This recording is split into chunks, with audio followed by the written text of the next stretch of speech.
going to be showing how to put these gasket covers on. These go on any light switch like this, any regular toggle switch, just the skinnier ones, or any outlets like we have down here. All of these have different punch outs that you can do to do the various things. So we're going to be putting it on this outlet down there, and so I just tear off the applicable punch outs. You're going to actually have to, for this one, tear off the little center as well.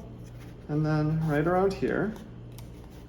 Careful not to tear the other ones. If you do a little bit, it's not a big deal. And then tear off the gasket itself.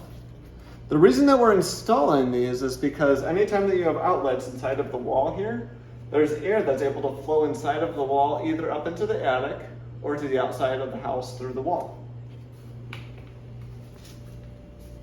First thing that we want to do before we do this outlet is we want to make sure that the power is off on the outlet. So we've already done that, gone to the main breaker of the house and turned off the bank for this outlet.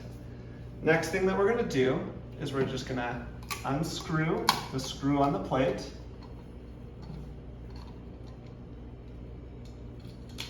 We're going to put the gasket right over the top of it like that. And then we're going to put the plate right back over the top of that. And again, that just helps seal any air from leaking around the outlet.